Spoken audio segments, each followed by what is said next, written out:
घर तबाह हो गया इस वक्त। आखिर उस घर को क्यों तबाह किया गया, किस गलती की वजह से तबाह किया गया, ये गवर्नमेंट को देखना है। यही हम बार बार चाहेंगे आपकी वसात से उन लोगों से जिन्होंने ये कत्ल किया है, हमें बताएं उसका कसूर क्या था। हमारे साथ एक फैसला भी हुआ था यहाँ मुसलमान बरादरी का कि अगर किसी सिख पर कोई इल्ज़ाम होगा तो हम आपको बताएंगे पहले। यहाँ कितनी कमेटियाँ, बारामूला में कमेटी है, श्रीनगर में कमेटी है, पुलवामा में कमेटी है, तो मैं आज आपकी वसात से बताना चाहता हूँ अगर किसी पे कोई शक हो, कोई बात हो, सुधारना हम जानते हैं, कम से कम हमारी नोटिस में तो लाया जाता, लेकिन हमें कोई पता नहीं है और अचानक ये वाक़ा हो जाता है। बिल्कुल ये सही कहा है किसी सिखपुरा के बैन, हम बड़े आराम से बैठे थे और उस वक्त भी आप लोगों ने हमारे साथ बहुत कॉपरेशन की है, हम तो मशकूर हैं आपके। लेकिन मसला ये जो है कि अगर के कत्ल करने से, माइनॉरिटी के कत्ल करने से मसला हल होता है तो हम खुलेआम कहते हैं कि हमें बोल दो, आप यहाँ से चले जाओ, हमें बोल दे, दिलाना तौर से बोलते हमें आपकी जरूरत यहाँ नहीं है, हमें सिर्फ बरादरी की जरूरत नहीं है, आप यहाँ से चले जाओ। वरना ये एक एक करके मारना, एक एक करके इस तरह से निहत्ते लोगों का कत्ल करना, गारो जाड़ देने, मैं समझता हूँ कि बहुत अफसोस है। सर ये हमारे प्रेसिडेंट साहब हैं, गुरुद्वारा प्रबंधक कमेटी सरदार बुरा सिंह जी, ये भी एक दो मिनट आपके लेंगे।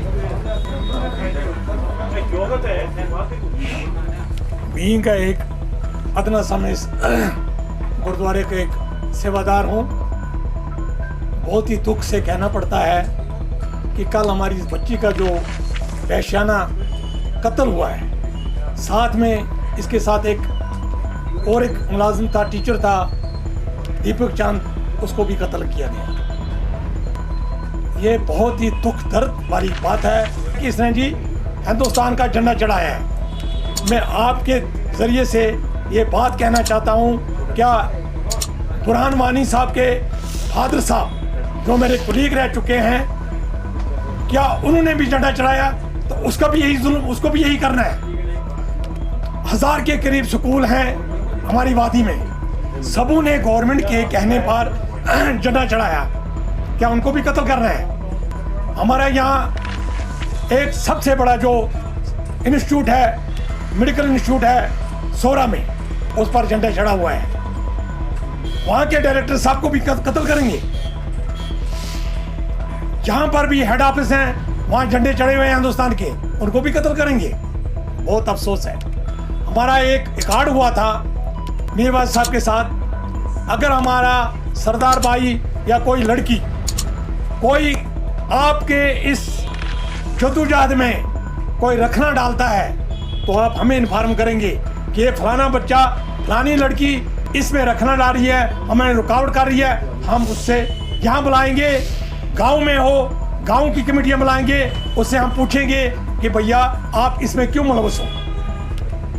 मगर दुख इस बात का है, कल हम शाम को इस सुपिंदर कौर के घर में बैठे थे शाम को, जिसमें उसका कन्वेंशन हो गया, शाम को हम फिर उनके घर में, उसका एक छोटा सा बच्चा 4th में पढ़ रहा है, बेचारे को पता नहीं है, इधर उठता है इधर जाता है, उसको क्या पता मेरी माँ कहाँ है। जिस वक्त मैंने उसको देखा, उस बच्चे को, वो क्या कर रहा, खेल रहा था, उस बच्चे को पता नहीं मेरी माँ कहाँ गई है, मेरा दिल उसी वक्त रो रहा था, खुदा गवाह है। नंबर 1 और आप, मेरे भाई ने पूछा कि हमारी जो मजाटी कम्युनिटी है कि आपके दुख में शरीक नहीं हुई, हमारे दुख में बेशक शरीक हुई है, हमें हर पल पल हमारे साथ रहे, लेकिन जिस वक्त कल हमारा जुलूस निकला, एक मुसलमान भाई हमारे साथ किया है, ये दुख है। दुकानों पर खड़े होकर वो तमाशा देख रहे थे हमारे जुलूस का, क्या यही हमारी बरादरी है?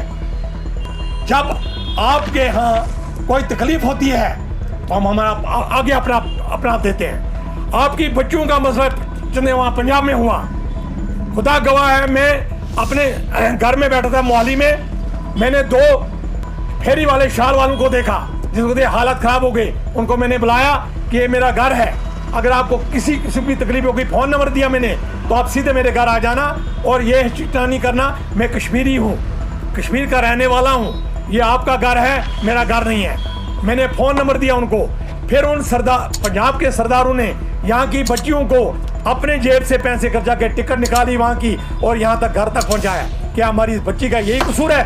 ये वहाँ एजुकेशन दे रही थी, वहाँ बच्चों को पढ़ा रही थी, अगर ये साजिश नहीं है तो इस बच्ची को, इस दीपक चंद को, स्टाफ में वहां 40 बंदे थे, 40 बंदों में से इन दोनों को आइडेंटिफाई करके बाहर निकाल दिया। यहाँ ये सरदार नहीं है तो ये दीपक चंद है, इनके माथे पर लिखा था ये सुपिंदर कौर है।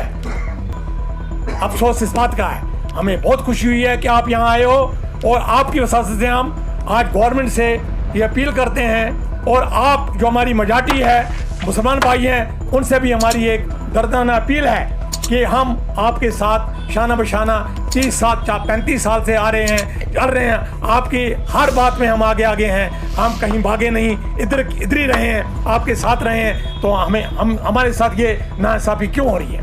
गवर्नमेंट से हमारी ये अपील है, अगर गवर्नमेंट एक तबके के लिए कोई फैसिलिटीज दे रही है, हम क्या, हाँ, जिसको हम बोलते हैं ऐशा वर्मा जी, क्या हम कश्मीर के रहने वाले नहीं हैं? हम तो सदियों से कश्मीर में रह रहे हैं। तो ये हमें बहुत दुख होता है जब एक मेजॉरिटी भी हमें तस्लीम नहीं कर रही है कि आप हमारे भाई नहीं हो, गवर्नमेंट भी हमें तस्लीम नहीं कर रही है कि आप हिंदुस्तानी नहीं हो, आप कश्मीरी नहीं हो, तो फिर हम जाएं तो जाएं कहाँ? आपकी वजह से हमारा यही एक गुजारिश है कि हमारी ये बात गवर्नमेंट तक और हमारी मेजॉरिटी जो हमारी मुसलमान भाई हैं उन तक हमारा ये